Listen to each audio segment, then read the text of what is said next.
We're back on the terrace of the Swiss Re Pavilion at the Rendezvous in Monte Carlo.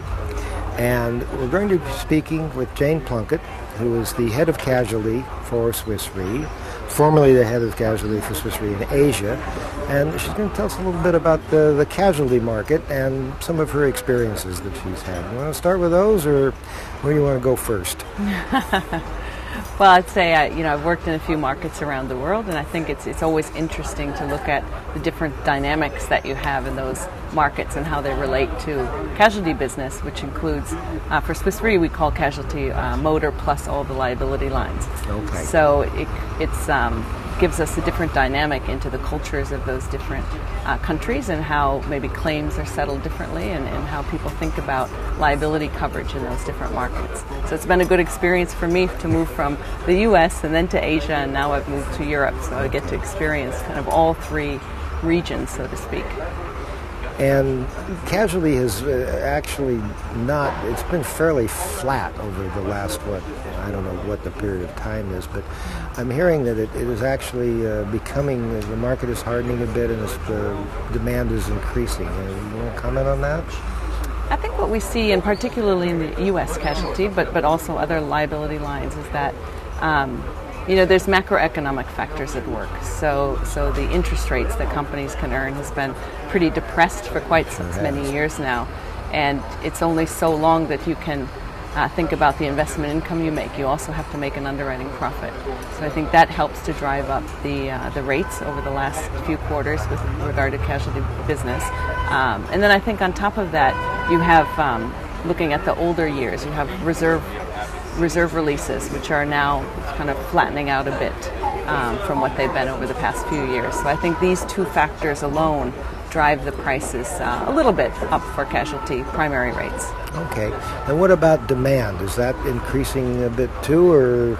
I think it probably is different in every marketplace. Okay. That's always the hard thing about all of these coverages, but I think that the world is constantly a more litigious place. You have economic growth in many of the countries, and these things drive demand for insurance in general, but also drive demand for the liability lines. And I know that one of the things property catastrophe insurance has relied on models for years, still does, but that because casualty insurance is long-term and long-tail, it's more difficult to model. How do you handle that? Yeah, I mean, that's one of the harder things about casualty. I always say that casualty business is a social science and not a natural science. And what I mean by that is we have to understand kind of the social fabric of each of those countries in order to understand the line of business. So, for example, you always have the macroeconomic factors of interest rates and inflation at play, as well as GDP growth. But then underlying that, you also have all the more social factors, such as what's happening in the legal framework and what's the public sentiment around certain things. Mm-hmm. And this makes it more of a human science in a way. You have to really understand the behavior of people in order to understand how those liability lines might play out over time. Okay, well, of course, the United States is the major focus of casualty insurance, liability insurance. Where are some of the other areas that you see developing along the lines you've been talking about?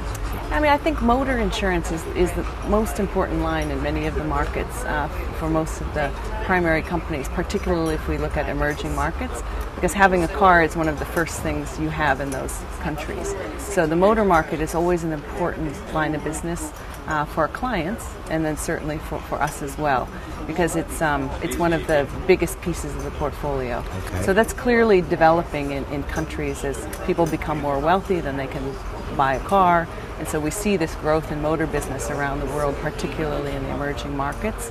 With regard to liability, that takes a bit more time. I think that's not the first thing you worry about in a developing economy. So I think that one takes a bit more time to develop. Well, there is, shall we say, the Brits call it the compensation culture. And they blame, of course, the United States for having originated this. The United States is a litigious country, and do you see that sort of spreading out from the United States to other areas?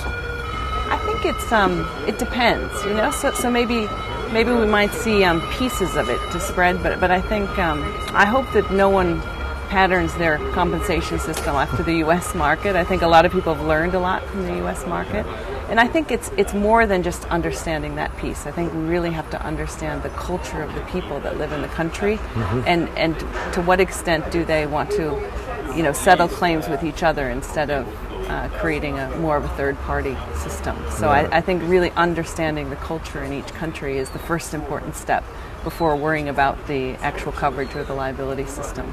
Okay. What are some of the emerging markets? I mean, obviously China, but what other emerging markets do you see as potentially for growth in the casualty field? I think they probably can all grow in terms of casualty because liability certainly is low in most of the countries today. But it's the largest countries that you look at. So China, Brazil, Mexico, Indonesia, India. These are five of the countries that we focus on in particular, along with many of the others as well.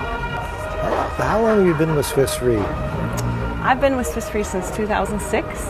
Okay. And so for 2 of those years I was in the U.S., and then 5 of those years I was based in Hong Kong looking after Asia. And then I just recently, in the past year, moved to Zurich. Okay, and can I ask you, what sort of first attracted you to the insurance industry?